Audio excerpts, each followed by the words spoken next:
Iliman Ndiaye à l'Olympique de Marseille, c'est désormais officiel. Bienvenue à la maison, mon petit. Bienvenue dans le plus grand club français. Enfin! Bonjour à vous, supporters marseillais, supportrices marseillaises. J'espère que vous allez bien. On se retrouve aujourd'hui pour une nouvelle vidéo dans laquelle on va évoquer l'arrivée d'Iliman Ndiaye. On va évoquer l'avenir d'Alexis Sanchez. On va parler de l'avenir de deux autres Olympiens, Balerdi et Matteo Guendouzi. Focus sur Emran Soglu.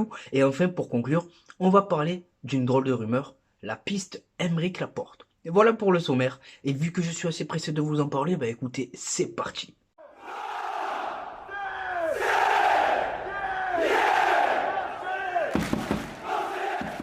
Avant de rentrer dans le vif du sujet, je vous demanderai un maximum de pouces bleus. Et pour toutes les personnes qui vont me découvrir à travers ce contenu, n'hésitez pas à vous abonner. Allez, c'est parti les amis, let's go. Et on va commencer cette vidéo avec un petit débat que j'ai envie de poser sur la table. Donc, suite à l'arrivée d'Iliman Ndiaye, je me suis posé cette question. Est-ce qu'on serait pas en train de réaliser le mercato le plus intéressant et le plus cohérent de Ligue 1? Et je m'explique. Pour moi, la réponse, c'est oui.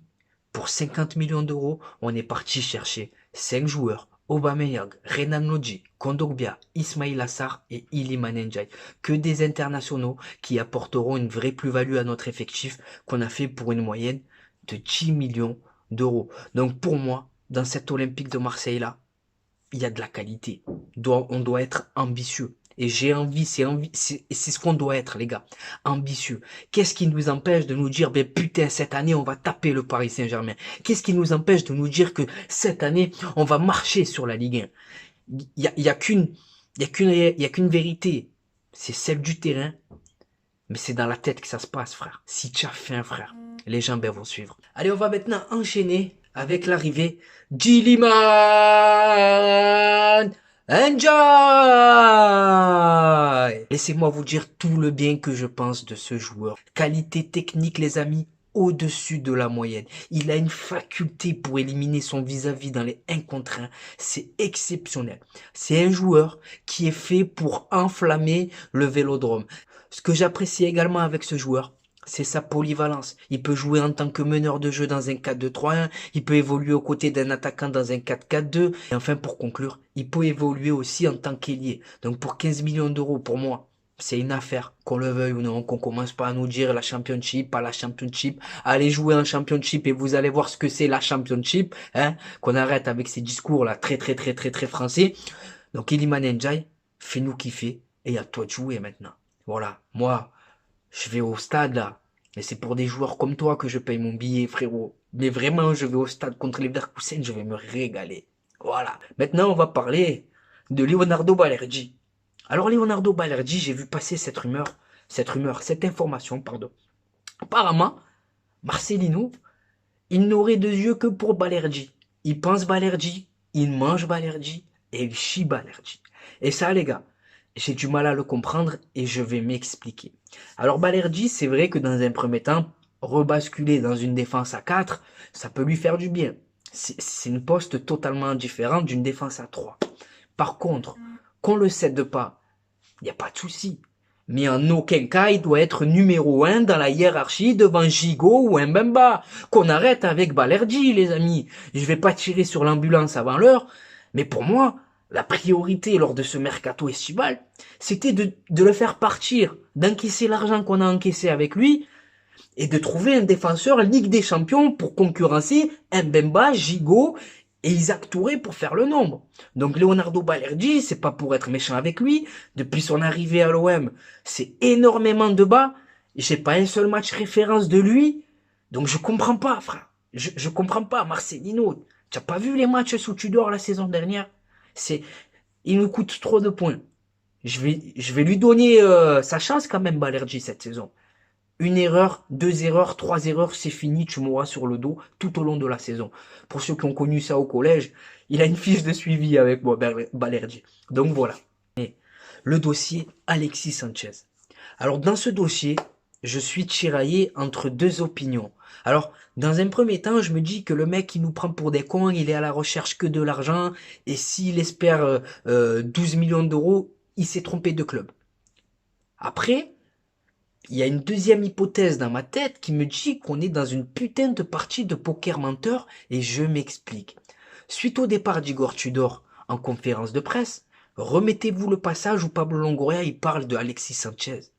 J'ai pas senti chez lui ce petit truc. J'ai pas senti chez lui cette envie folle de poursuivre avec lui.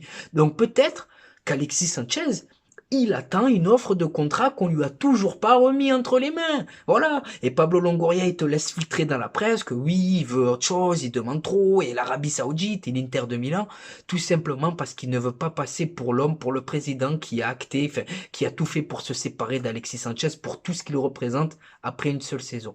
Donc, je sais pas quelle hypothèse est la bonne, si la première ou si la deuxième que j'ai évoquée, mais n'hésitez pas à me dire ce que vous en pensez en commentaire. On va enchaîner avec un sujet plus enthousiasmant, le jeune Emran Soglo. Alors, c'est un jeune joueur, faut le dire, faut être honnête, sans s'enflammer non plus. Il a quand même marqué de gros points lors de la préparation estivale. Il a su montrer des choses intéressantes à son poste. C'est un joueur qui n'a pas froid aux yeux. Et la réponse à la question à se poser maintenant, doit-on recruter un autre latéral gauche? Et pour moi, la réponse, pour l'instant, c'est non. Pour l'instant, pourquoi? Va y avoir les barrages en août, va y avoir tout un tas de matchs où on va jouer tous les 2-3 jours. Autant lui donner sa chance au minot. Hein? Autant voir s'il a le niveau. S'il a le niveau, on lui fait intégrer l'effectif. Tu vois? Par contre, si la marche, elle est un peu trop haute encore pour lui, qu'on aille recruter un autre latéral gauche. Mais pour l'instant, moi, dans ma tête, je pars avec Emran Soglo et François-Régis Muguet. Pour moi aussi, il a marqué des points. Mais il faut pas s'enflammer, les amis. Hein. Regardez Maxime Lopez. Hein. Tout le monde le prenait pour. Il est à Sassuolo.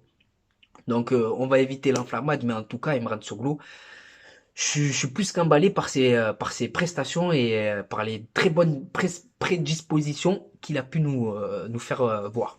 Maintenant, on va enchaîner avec la rumeur Aymeric Laporte. Alors pour Aymeric Laporte, c'est une rumeur qui me surprend. Qui me surprend parce que financièrement, les gars, je vois pas comment on peut assumer le salaire d'un tel joueur. Alors peut-être que c'est l'agent qui se sert qui invente ces rumeurs pour, voilà, essayer de négocier avec un autre club. J'aime beaucoup le joueur, les amis.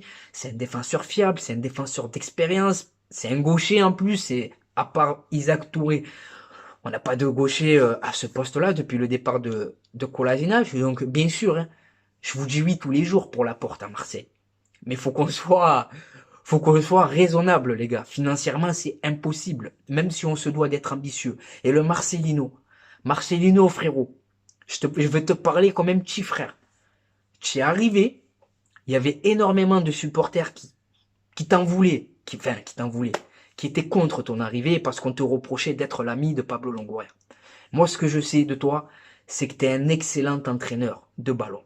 Par contre, Pablo Longoria, il est en train de te donner une sacrée équipe pour essayer d'atteindre nos objectifs. Attention, frérot. Attention, par contre. Tu n'auras pas d'excuses, là, Marcelino, si ça marche pas. Et le 8 août, là, ou le 9 août, les gars, va pas falloir se louper. Humilité, discipline, concentration et talent. On va commencer le premier match de la saison, les gars. Il n'y a même pas le temps de te dire, ouais, tranquille. Non, les gars, c'est la Ligue des Champions. En face, on va jouer face à 15-20 000 Grecs. C'est des malades mentaux là-bas. Ligue des Champions, les gars, c'est le très très très haut niveau. Mais logiquement, même s'il n'y a aucune logique dans le ballon, logiquement, si tu joues à ton niveau, frère, si tu t'inventes pas de vie, si tu te prends pas pour je sais pas qui, tu dois passer devant le Panathinaikos, mais logiquement, hein, parce que l'objectif de cette saison, c'est de jouer la Ligue des Champions pour essayer de faire quelque chose de bien. C'est pas essayer d'y aller, voilà, si tu bégayes contre le Panathinaikos, en gros, ça sert à rien d'aller en Ligue des Champions pour jouer contre City, le Real ou Liverpool. Donc, enfin, ils y seront pas, Liverpool, mais vous m'avez compris. Donc voilà, Marcelino, c'était le petit message que j'avais envie de te dire. Attention à toi, mais je suis derrière toi. Je suis content de ton arrivée parce que je considère que tu es un très très très bon entraîneur de ballon. Voilà. Mais écoutez les amis, le dernier sujet, c'est le calendrier d'août. Je vais vous mettre la photo les gars. On va jouer tous les 2-3 jours. Pour moi, la clé pour réussir ce mois d'août chargé, ben on en revient à Marcelino. Tu joues tous les 2 jours, si tu joues tous les 3 jours, c'est le mois d'août. Fais cagnard, frère. Les joueurs, ils sont pas encore prêts physiquement. Si le Marcelino, il nous fait une Tudor, c'est-à-dire que s'il s'appuie que sur un groupe de 13 joueurs, 14 joueurs, ça va être compliqué d'enchaîner et on ne pourra rien espérer. Parce que même si tu réussis à passer ce mois d'août, à le réussir, tu vas le payer un peu plus tard, frère. Hein.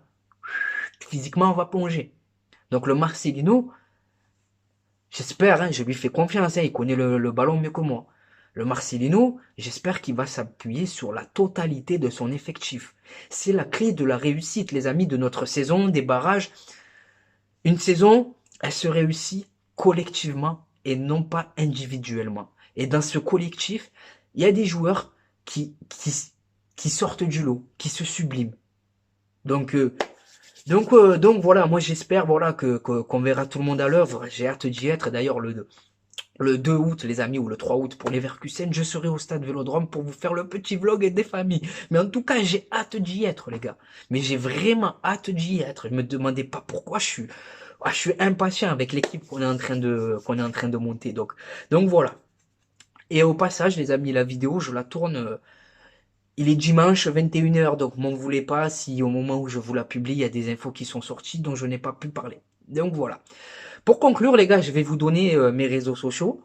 Donc, on a mon compte Snapchat. Mon compte Snapchat, je vous filme ma petite vie, je vous relais les infos de l'OM. Mais j'ai aussi un bon plan à vous proposer. hmufoot.com. Si tu veux t'acheter le maillot de l'Olympique de Marseille pas cher, il y a les ensembles de survêtements pour 28, les ensembles ils sont pour 58 euros, les maillots pour 26 euros.